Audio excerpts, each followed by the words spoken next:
Oi pessoal, tudo bem? Vamos continuar lendo Conversando com Deus, esse livro do Neil Walsh. E nós estamos aqui nessa parte em que ele estava perguntando para Deus por que é que Deus não se revelava para a gente.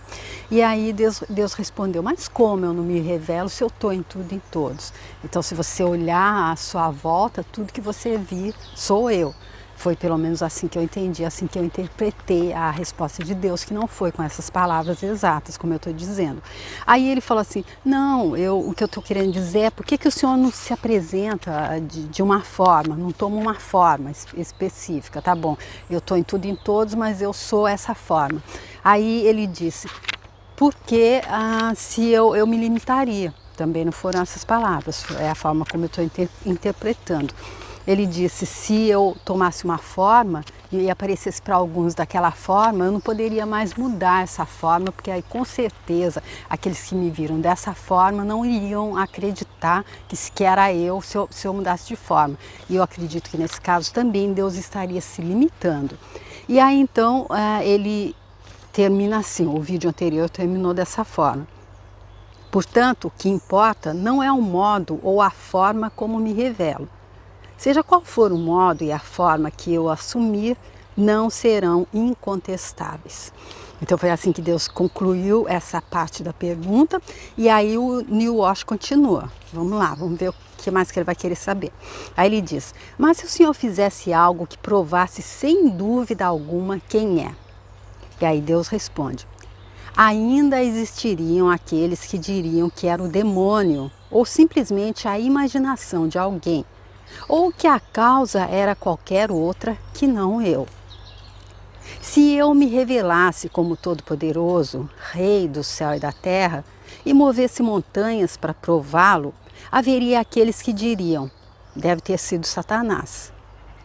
Olha que Deus conhece bem o ser humano, não é? E é assim que deve ser, porque Deus não revela a si próprio por meio de observação externa, mas da experiência interna.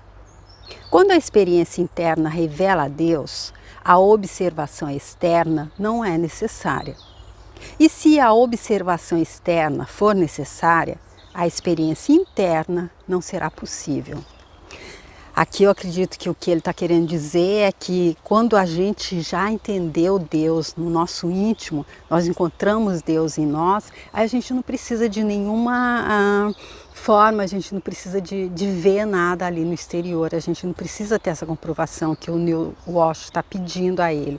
Mas enquanto a gente precisa dessa observação externa, aí é porque a gente não está pronto para essa experiência interna, ou seja, a gente não despertou. Portanto, se a revelação for pedida, não poderá ser obtida. Porque o ato de pedir é uma afirmação de que ela não existe, de que nada de Deus está sendo agora revelado.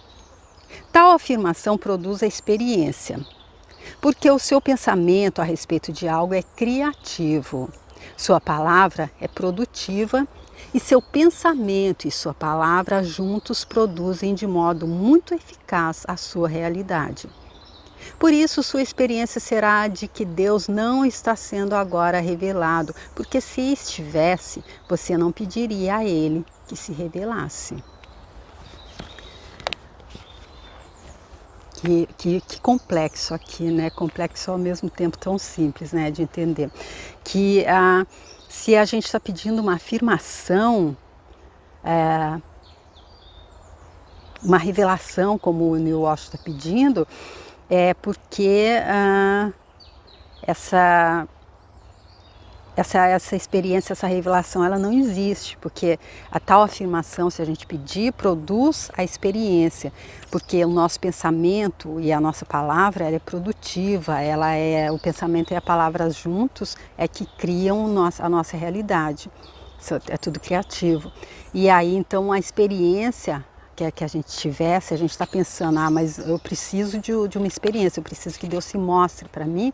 Então a experiência que a gente está tendo, que o Neil estaria tendo nesse momento, é que ele não estaria sendo revelado a ele, porque se estivesse, ele não pediria a Deus que se revelasse a ele. Foi assim que eu entendi, tá? Isso significa que não posso pedir o que desejo? Está dizendo que rezar pedindo algo, na verdade, nos impede de consegui-lo? Essa é uma pergunta que é feita há séculos e que sempre foi respondida. Contudo, vocês não ouviram a resposta ou não acreditaram nela. A pergunta é respondida novamente em termos e linguagem atuais deste modo. Então Deus explica para ele que essa é uma pergunta que é feita há séculos e que ele já respondeu 500 vezes, mas que a gente não ouviu ou não acreditou na resposta. Então ele vai refrasear e vai responder novamente. Vamos ver se agora eu entendo, né? Você não terá aquilo que pedir e tampouco pode ter tudo que quer.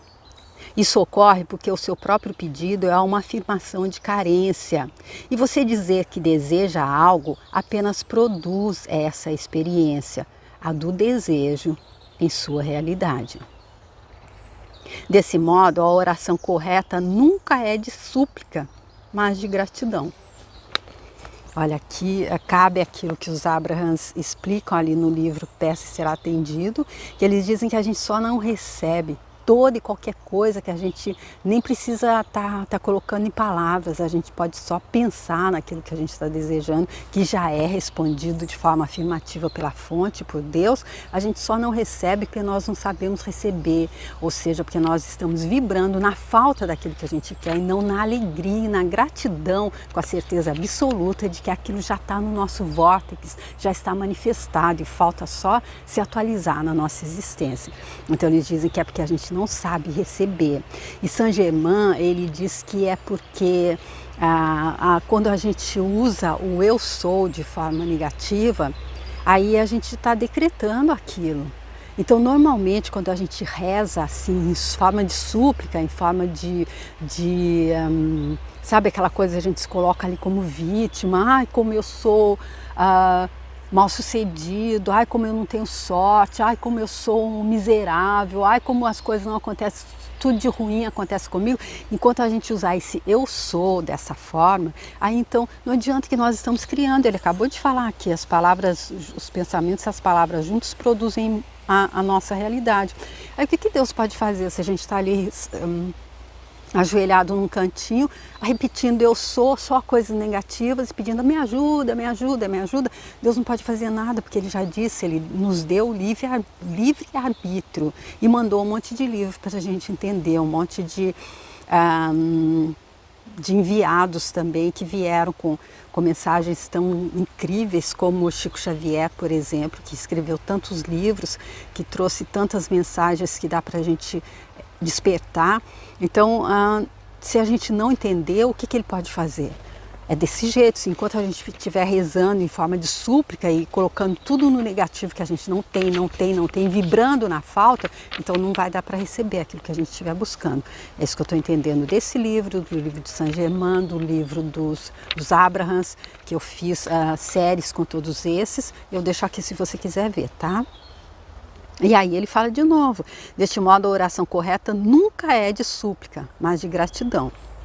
Quando você agradece a Deus antecipadamente pelo que escolheu experimentar em sua realidade, de fato reconhece que isso está lá realmente. Logo, a gratidão é a afirmação mais convincente para Deus. Uma afirmação de que mesmo antes de você pedir, eu atendi seu pedido. Então, nunca suplique, agradeça.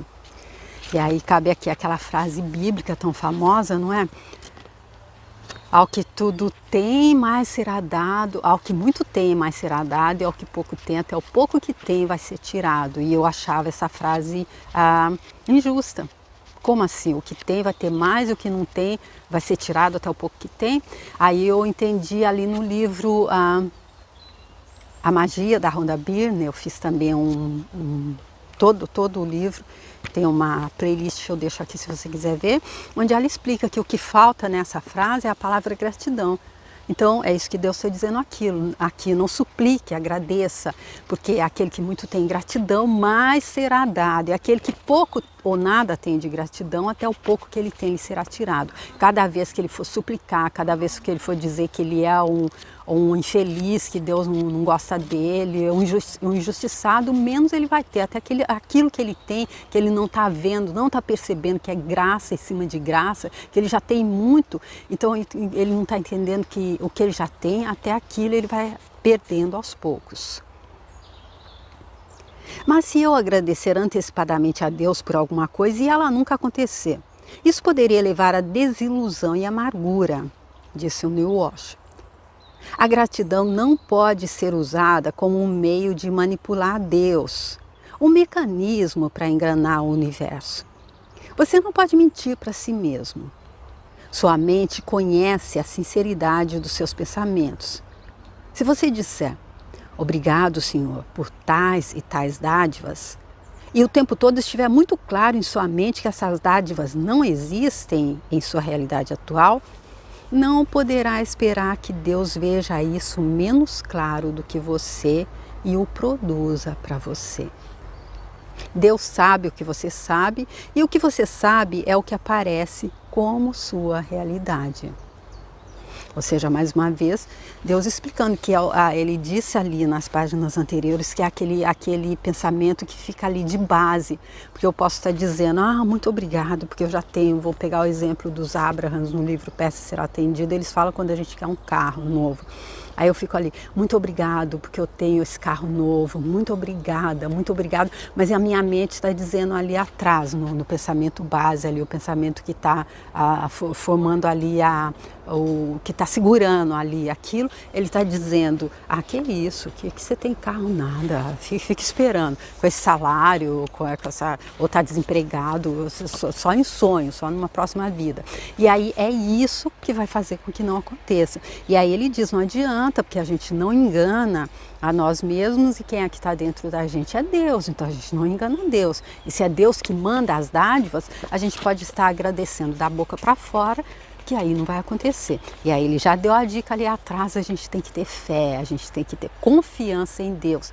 Como o professor Hélio Couto explica o que é fé, ele diz que quando a gente vai ali no cartório, para que se reconheça uma firma, porque a gente vai vender uma coisa para alguém, mas a gente não conhece essa pessoa, aí o tabelião põe ali um carimbo, eu dou fé, ele conhece a pessoa, ele garante. Aí então quando a gente tem fé, é quando a gente conhece. Quando a gente tem medo, é porque a gente não conhece. Então se a gente conhece Deus, se a gente entende Deus, que Deus não é ciumento e vingativo, que Deus é todo amor e bondade, como o Mestre Cristo veio nos ensinar que seja, que Ele é Pai não só de um, mas de todos, aí não precisa ter medo, aí a gente não tem medo, aí a gente tem fé e aí a gente agradece com a certeza de que aquilo que a gente está pedindo já está manifestado. Falta só descer, agradece que a graça desce. Eu ouvi essa frase da Beth Russo. Mas então, como posso ser sinceramente grato por algo que sei que não tenho? Fé. Se tiver apenas a fé de uma semente de mostarda, moverá montanhas. Você passa a saber que tem porque eu disse isso. Porque eu disse que antes mesmo de você pedir, eu lhe darei. Porque eu disse de todos os modos possíveis, por meio de todos os mestres que conhece, que tudo que escolher, escolhendo em meu nome, terá. Ou seja, aquela outra frase super conhecida, né, famosa, tudo que pedirdes, crendo que recebereis, que já recebeu, recebereis. Passado, futuro, tudo aquilo que pedirdes, crendo que já recebestes, recebereis. É isso que ele está explicando aqui. Desde que seja em nome dele, a gente vai ter, com fé. Mas muitas pessoas dizem que suas preces não foram atendidas. Nenhuma prece. E uma prece não é nada mais do que uma afirmação fervorosa do que é a realidade. Deixa de ser atendida. Todas as preces e afirmações e todos os pensamentos e sentimentos são criativos. Repetindo aqui, ele usando aquela técnica dos Abrahams no livro Peça e Será Atendido. Eles disseram que eles repetiriam e repetiriam, porque isso nos ajudaria a entender. Deus fazendo a mesma coisa, porque ele já disse ali, logo nesse vídeo mesmo, que é assim que a gente consegue as coisas, que a gente cria a nossa realidade, através dos pensamentos e os sentimentos. Eles são criativos. Até o ponto em que forem tidos fervorosamente como verdadeiros, se manifestarão em sua experiência. Quando é dito que uma prece não foi atendida, o que de fato aconteceu foi que o pensamento, a palavra ou o sentimento mais fervoroso tornou-se mecânico. Contudo, o que você precisa saber, e esse é o segredo, é que o pensamento por trás do pensamento, o que poderia ser chamado de pensamento responsável, é sempre o pensamento controlador. Ou seja, eu passei o carro na frente dos bois, então ele tá explicando agora. Como eu estou lendo antes esse livro, aí então eu confundi, eu pensei que eu já tivesse lido essa parte, então agora que ele está dizendo que é isso. Se a gente tiver esse pensamento, que é o pensamento responsável para que a coisa aconteça, o pensamento controlador, se ele estiver no mecânico, a gente estiver só repetindo da boca para fora, sem estar realmente acreditando, aí então a gente vai estar criando exatamente o contrário daquilo que a gente quer, a falta daquilo que a gente quer. Assim sendo, se você suplicar, terá muito menos chances de experimentar o que acha que está escolhendo, porque o pensamento responsável por trás de todas as súplicas é o de que você não tem agora o que deseja. Esse pensamento responsável se torna a sua realidade. Refraseando, dizendo de novo o que ele já explicou aqui. O único pensamento responsável que poderia repelir esse pensamento é o baseado na fé em que Deus sempre atenderá a todos os pedidos. Algumas pessoas têm essa fé, mas são muito poucas. O processo da prece se torna muito mais fácil quando, em vez de acreditar que Deus sempre atenderá a todos os pedidos, a pessoa entende intuitivamente que o pedido em si não é necessário. Então a prece é de agradecimento, não um pedido, mas uma afirmação de gratidão pelo que é verdade. Concluindo então, aqui a forma dele explicar, que ao invés de ficar suplicando, e suplicando de uma forma negativa, vibrando na falta, a gente quer o carro e a gente fica... por que eu sou tão infeliz assim, que todo mundo tem um carro e eu não tenho, ou então eu tenho só esse calhambeque que me deixa na mão o tempo todo. Então, além da gente esquecer que tudo tem consciência, que enquanto a gente estiver desdenhando aquele carro velho que a gente tem, mais difícil será para conseguir um novo. E o carro é só um exemplo, é tudo, é com tudo. Ficou bem claro isso no livro dos Abrahams, Peça e Será Atendido. E aí então ele dizendo que nesse momento também, para que a nossa prece seja atendida, a gente deve estar fazendo com que aquele pensamento responsável, aquele que forma a fundação para aquilo que a gente está pedindo, ele não nos auto-sabote, ele não seja ali mecânico, que a gente está falando, muito obrigado pelo meu carro novo, muito obrigado pelo meu carro novo, e aquele pensamento responsável ali de fundo, ele fica, mas nunca você vai ter um carro novo, de jeito nenhum. Aí fica uma coisa no automático, que não vai funcionar. E aí ele conclui dizendo que a prece, então, é o agradecimento. Mas a gente não deve pedir nada, a gente deve sim agradecer. E eu acredito que no caso do exemplo do carro, eu já falei bastante disso, como eu entendi ali no livro dos Abrahams, a gente está agradecendo pelo carro velho, agradecer por tudo que ele nos serviu e agradecer por já estar com o carro novo. Aí eu acredito que todas as energias dessa consciência do carro velho até vão nos ajudar a receber o nosso carro novo. E isso com tudo. Então, gente, Continua aqui o diálogo do Neil Walsh, ele que explicou que esse diálogo ele estava tendo para nós, não para ele. Esse é um dos 3 livros que ele escreveu e esse é com perguntas universais.